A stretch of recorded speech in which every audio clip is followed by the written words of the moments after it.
Le français est une langue piégeuse. Heureusement, Dieu a inventé Stéphane Bern pour nous expliquer chaque jour l'histoire des expressions et même des mots. Aujourd'hui, Stéphane, un mot que vous connaissez bien, vous en êtes une, le mot vedette. Non, non, Mathieu, quand on parle de stars, on ne pense ni à vous, ni à moi. Non, on pense aux étoiles de cinéma. Je ne vous apprends rien. Star, en anglais, c'est étoile. Mais sachez que c'est en 1896 que Méliès créa sa firme, son nom, Star Film. Mais au fait, alors ça c'est pour les stars, mais les vedettes. D'où vient le mot vedette? Je suis pas très fort en devinette, mais c'est vrai que quand on dit vedette, on pense, je le disais tout à l'heure, au bateau. Hmm. J'imagine que ça n'a aucun rapport. Je ne dis pas que ça n'a aucun rapport, mais je ne dirais pas non plus qu'il y a un véritable lien. Débrouillez-vous avec ça. Vedette vient de l'italien vedetta. C'est une sorte de fusion entre veletta, qui signifie vigile, et vedere, qui veut dire voir, car la vedette est à l'origine une sentinelle.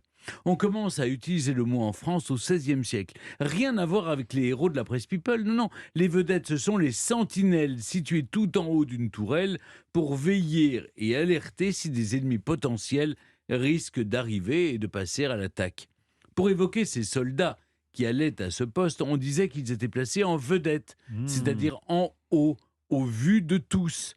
Plus tard, quant à la fin du XVIIIe siècle, les acteurs de théâtre commencent à avoir une petite renommée.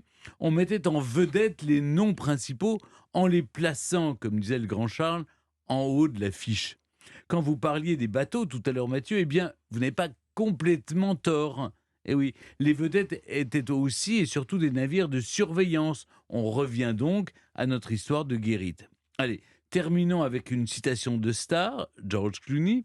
Il a dit « J'ai su que j'étais devenu une star le jour où j'ai vu des gens bizarres récupérer mes vieilles chaussettes. » Et là, j'en reviens à la chronique de David Cassiope.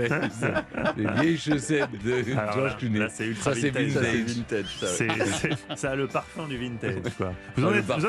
Le parfum, on Ouais. peut les Parfum des laver. pieds Hein. aussi, hein. Ah, il vaut mieux les laver. Vous en êtes à ce stade de notoriété, Stéphane? Il y a déjà des Non. gens qui ont fait vos poubelles, des choses comme ça. Il paraît que ça arrive hein, aux grandes stars. Aux grandes stars, vous avez tout dit. Oh, bah Non, oui, ça il ne pourrait y m'arrive avoir. pas. Bah, il y a Non. des gens qui ont des Non. t-shirts. J'ai vu Oui, passer Clara Luciani. Clara Luciani qui a un Et t-shirt t-shirt, de Stéphane Bern. Oui, parce qu'elle m'aime et c'est réciproque. Ah oui, bah, c'est bien ce que je dis quand même. Vous êtes quand même une vraie star.